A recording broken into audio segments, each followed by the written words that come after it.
Penia wada local government services no nana atoata the ato assemblies ni nyina nim sanke beya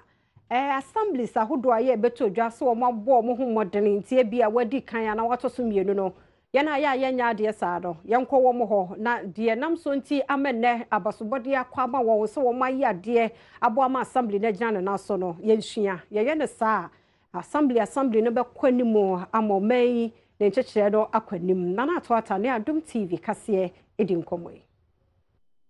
Local government service penyo dano na atoata ede to wona wo ye adwuma wa assemblies ahodo anim se wo mia wona ni se de be ya city partnership dwumadi awodie no ebetumi awie peyo ensem oda na odi wobra no ne aban nam sifuo dunsia wono won krankrodue mu akyekye nkomo no o se yepese oman tumpon a ebe hia sa ankrankran ene aban adwuma beka bom nansa wosodie no beboa ema impuntuo akoso opanyini de futuo ema adwumayefo se basa ye de omo kobia foforo so omo nkoye adwuma mo mo hunu se eyotan no bitan omo nemum modene ye so no koboboa mabia ye no nsupagya entina na mo etesa na ya na yetu adwuma. In there war local government service CDD and others wa aboa de ya ye bibi ofeno district lake table fibia otimka de 216 assemblies eyi no zi first by way of performance eyi no zi second eyi no zi third ebinum so worry and see one worry no abazo wotum esuafi one top 20 for instance on ayeka the sharing of best practices through twinning or sister city partnership. Those days Abraham here DC so sister city partnerships are na ye Elmina Gouda in the Netherlands, na ye Kumasi Ameri in the Netherlands, na ye Accra Amsterdam. But mankada onu here baba azin able to my there AME why as a papa bia KEA ye abazin able to abosia whether from works department or development planning department or central administration. Is this something that we can share? This is what I am talking about, domestication of best practices within and amongst the metro municipal and district assemblies. Enkamantami mo so far wo hweso ora Ismail Lashite ese MMDCs anasa assembly no ankasa do miamia hodo ro a wo moje sika efri ho no yehwe se sika gie no bibia mu beda ho fan empempi no mansini ni mu no sika gie ahodo bi koso ebewi akire na ada no nkwanta wo se ebraso se dwuru mu die ne kata se hye ere proye de nkramantami mo MMDCs no yebetu ase kra ento so no na Adom TV Kasee edi Enkramante musuafo munyamfo Ishmilashite ede futu ama aban namsifo wono wokropan mu se wono mo hwese proye de wonfa wo ho embata kra se ane se proye ya de ese yifi oman mu kra wose de beye na sa proye no ano bebrase no wono mu frase de abefo mfidie abedi dwuma se de beye a eto oni gyina no obetimi akurukam agu nkrata so opanyini dansem yedi wo hyedi a woni MMDCs no edi yase. I've asked all the assemblies to come out with the relevant, very relevant data. If you don't have data, then you have a problem where people can go out, collect revenue, and bring you whatever they want to give you because you don't have the data. So we have asked them to come out with very, very relevant data that will assist them to know exactly what they are expecting from revenue collectors. As I speak to you, AMA is doing an area photographing. When they finish, they will link this up through ICT to GPS, and that will allow them to identify properties in their catchment area. So they have a very good idea about the number of properties available, the type of properties, and then the sizes that will let them determine how much money they expect to collect. Information available to me is that many of the assemblies are not able to collect more than 5% of revenue they are expected to collect. And that is a challenge. Yes, it's a very big one. And we are targeting around 70%. You think it's achievable? Yes, it's achievable if we follow. You know, ICT can assist it. It has been done somewhere else. Yako buno ne afumantam ne mo na nananom ne omanfo a wo busunya ekro bako no won kransa of mansimo wo buno ne afumantam mo se bebia duro no jesa ban ne mpanifo ehwe okwanso no won mo ba mpotamu ho efise ne won mo kwan na won mo faso no nyame anim ne atete kura eti ho behia sa ban ne bam no wo beboa won wosise se kwan ne nyenti no sade nka wo mo di so atrentwie koba ko pennuane nom ne ade ba no eden tisa ohawa wo mo famu no wode Adom TV Kasee edin komwe nananom ahemfo no manfo a wono abusunya wo nkransa mansi mu obono afomante mu se wono akwanye wokro nim enya ade ye nti wono ni abrepa wono toto asra ban ene oman yaso ya wono hwe na kwantempon ho nsem so se wombra embe wona Adom na okofunya akunja ban otoso mienu a oye odikro abusunya ene oda ne dom no ano de nsem itudwa obra na oni Adom Kasee etotwe nkomo mampanyini ene ne dom se kuru susora ayi kuru ya ma kuru nyina sensewiem iso to bia ntimpie abontene nye amadan birani ibirgu esra ba ontwe ni mehwe bra na oba ope tumidie no mesra no sese okopa wa omehwe oso watide sese ogana hawo kameka se oba na kateche ya nkomehwe ade kakramai sese kuru ni enye kwakwa mensina hinkru pa no obehwe na time ukura bi kase mensina hinkra onjindi mesre abai omremu omeboye taja bontena oye se ohishe bontena kura maya nanu ase ni yisa sese no sore yi ase amadani na darabo sare so edentia ntin so to abusu kuro piempie udi agro sore befa yesa bara ontene mehwe ya kem kransa no ya kem kase ya hinkru busu ya de biba kro kase ha ye de se capital onji nida bakase webwa ndi abara mehwe assemblyman no wobusunya Dominic Asante enso etoto sere aban se wo momodin embe wona Adom yakrom ha sa problem no ni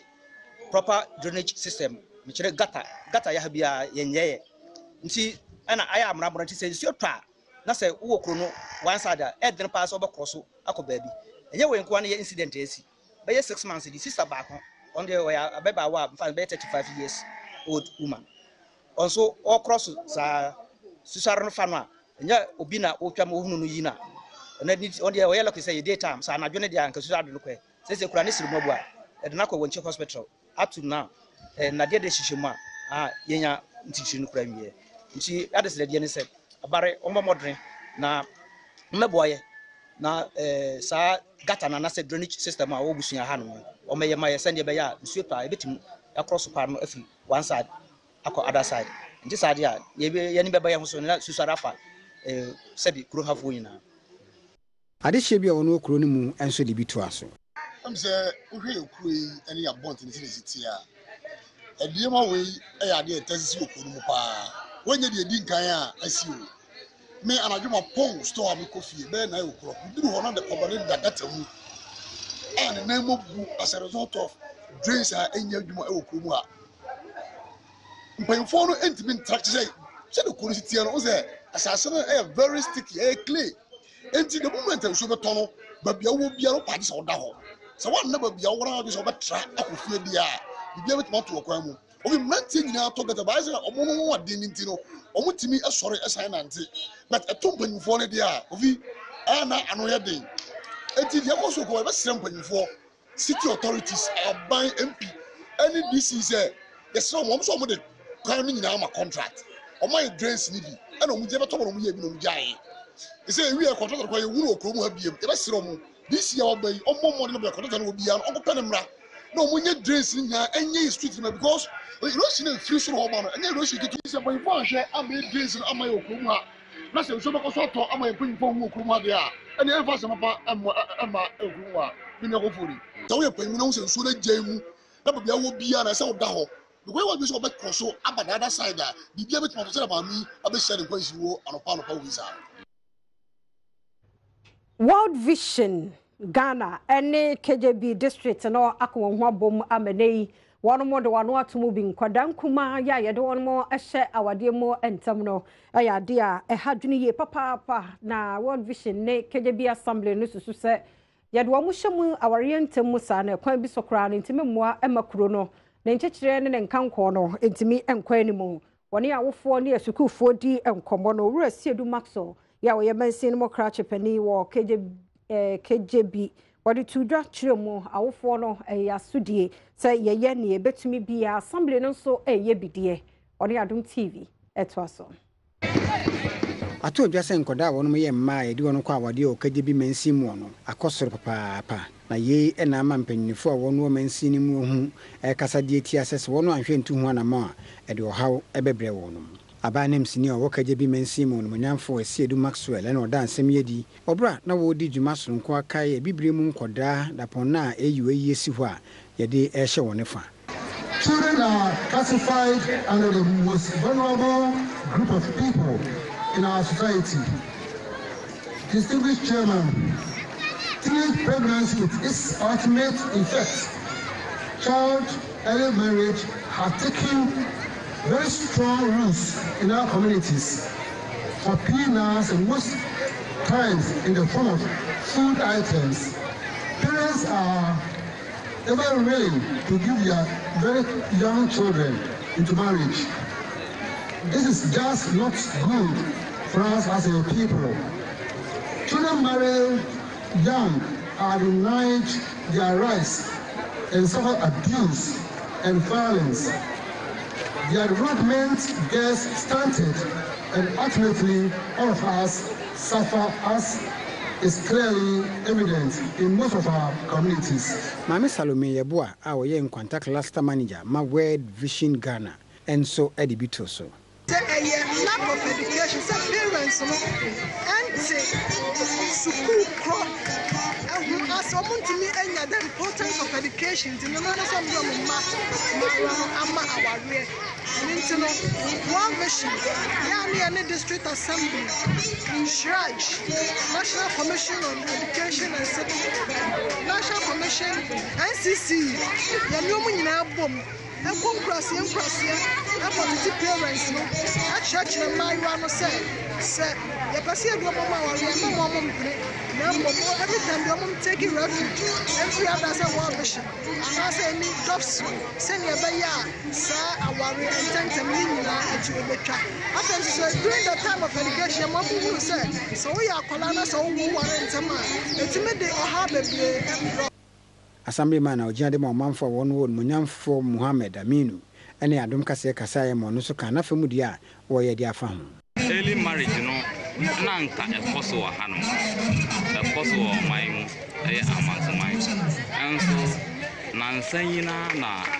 ye ni assemblyman ene area council ko akabom akọ ayin. Yeguso ya wo child marriage no ho ensam ka yemudia na wo so for wo hwemma edimofra ye die ho ensam so ma me wotiko afisa jaba enso de atoja kire mu se wo se Ghana fo nyina ye sorry ne yankuntia sa na ye no na ya de se ha adwene ye papa nkwada de nyansan ben mo munim ewa wade mu wo se ye de mo ewura mu ntamo wo se ye nyina ye sorry na ye ntia fi se nkwada ware ntem sa na okwa bi so no ya na de wo hawo ebefie odi Adom TV Kasee etwaso Oman so afọ hwe nkoda ye die hu samso munyamfo tiko afisa jaba edi ato Ghana fo nyina anim se yemomodi ankasantia enkoda ye tide wonu wura ware mu ntem sia ne se eyade a eha adwene odwumadi a bibire mu amankabomku eyesi ho a ye de kai enkoda ye die no na maami kasa ase wasi ebe hinya se na ri ani betum bia kasa tia se de ebe ya nkoda ede wono ko aware titiru ne mma no ebetwa ntem. We are also campaigning against child marriage. The initiatives include the strategic framework for ending child marriage, which comes with a 2-year action plan. We officially launched the ending of child marriage a month ago. We have had a capacity building workshop on increased advocacy for ending child marriage through the engagement of the media in West and Central Africa in partnership with our donor partners like Plan. Indeed, no girl should be a bride, as it affects their education negatively and limits opportunities to develop their potentials. It is very important that every girl child of school-going age in Africa should be in school.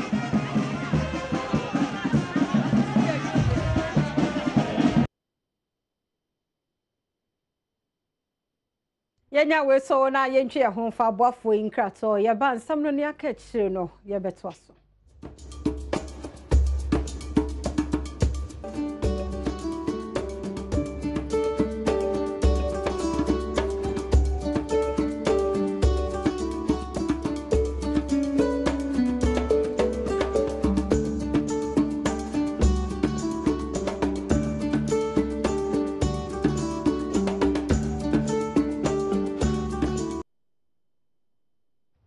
Yabwa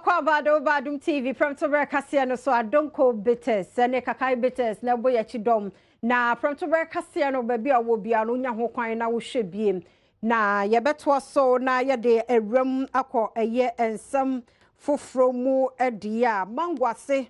na yebekọ ho ansa na yebekọ ho no ene de school pani ba ko ede atodwa kire mu sanke aban no wo mo ankrankra school fo no ene ma ba ko mienu bi ohorom na sa aban no ede ma wo ma ebeboa pa ma de kire ene nanim wonen for the Rubijo Educational Center and ode adisrei etudwa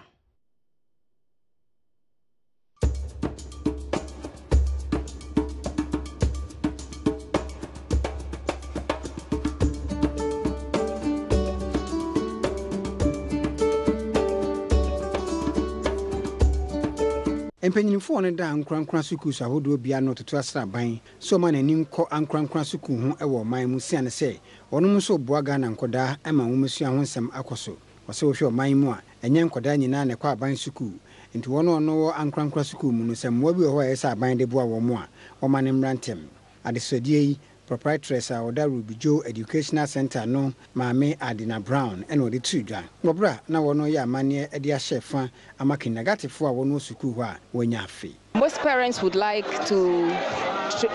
have their children tutored in the private school, but they are unable to meet their financial obligations, as in the payment of school fees, buying books. At the moment, you know, we're having to do a lot of photocopying for their classwork. Most parents are unable to buy the workbook and the textbooks that are needed by the children. So it's all very financial, based on, you know, parents' pockets and their finances, what is coming in. So what we are saying is that if government can support private schools in a way, as in providing textbooks, exercise books, it will go a long way to help private schools in the education of the children.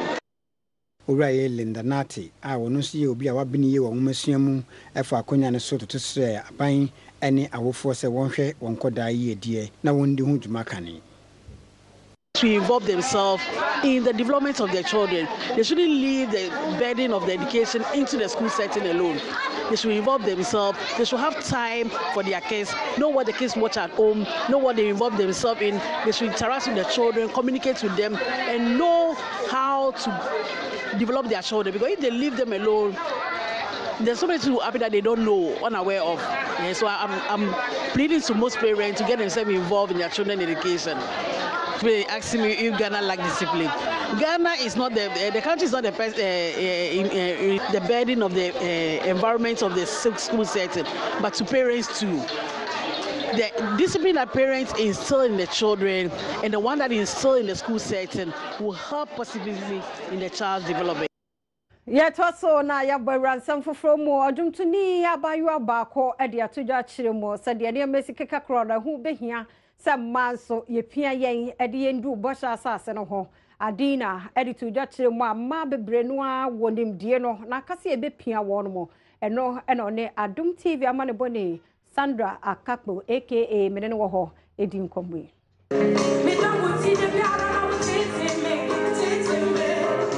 Nyumtini ba ni dini eni Adina Tembi edi adesrede asugana manfo nyina enim se yemmodin ase ensuade hunu pa ewo emabunu ni titiru eni ema enisuo no yebeboa wonom na sa enisuade hunu no ebebe mu Adina kiremu se yeman Ghana yimu no ema dodo na ebo nhomodin se obebo brapa na wotumu akọ wanim ewa abrabo mu ewa akwane ase nyina so enunti Ghana manfo emmodin ase se nipa ni bienu yebetan won wachi sebe ya dachi bi obabeye ema pa edi ama Ghana manfo nyina You know, where the patriarch system is there, or say mema, and they just put too much premium on that concept. Say, even if a woman had baby papa or to me contributed to society, but I'm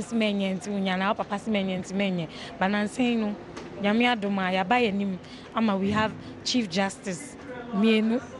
Emma. You know, we have all these single-sex schools and even the mixed schools promoting and encouraging our young women. We have all these movie people. We have musicians like me and other people who are more capture young girls and say, oh, talents, yeah, you can pursue it.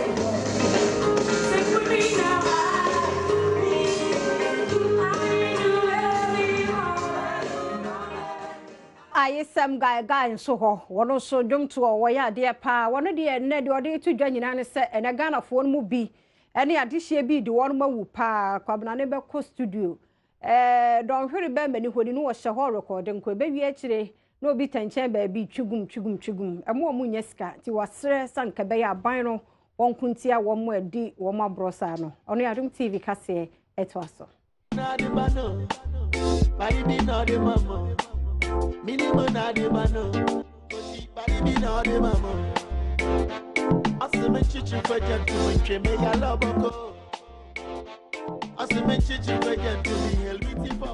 Siako Takrade and an important mudia. A brantia bakwa. Wabone humodini ye ewa kasahari mu ya dini eni ayesem edi afutu eni adesrede eto Ghana music industry mpanyimfo nyina enim se wo momodi ase wode eniyama pa ebegugu akwan mu se be ya anyomtofo ebenya mfasode pa bi edi afiri wonwoma awoye mu kasahari ni abrantia ne din eni ayesemi di tudwa se siako amanone a anyomtofo eyade se wonwoma adwuma awoye no wonya mfasode edi firi hu pa esan se anyomto mpanyimfo a wonom ewo ho no wode niyama pa egugu akwan mu a ebibi ebobo wonwom no Sikai free mobile ni nyina ekọ won botom enu nti Ghana anyumtofo mpanyinfo amomode ase wo besua saa na montuo pa no na nam so ede mfasode pa bi abre Ghana anyumtofo nyina. We can help and the artists are inside because most of the artists no they are not benefiting from the music they do. Most will be today being a downloads on the internet. Someone will just go online and then download your song for free just like that. I think they should set up, plan something that they can bring something. Because if you go outside Ghana, we have so many setups now. They are team of favorite artists. I download in Yuma. We have so many channels. I download in Yuma. You can pay for it. And so that you can pay. You know, but artists no, not why I don't want to make Yuma because mostly of the artists no. Who are retired for music and they are not they made nothing like when you show music name. So I think the government, the president, and one of the association it's obey board at least obey put up certain things in place so that it helps the up and coming artists and the new lots now are banana. So I think they should just 1 hour or year but I think that it would be better if they they do more and they put things in place so that things will be okay for the artist.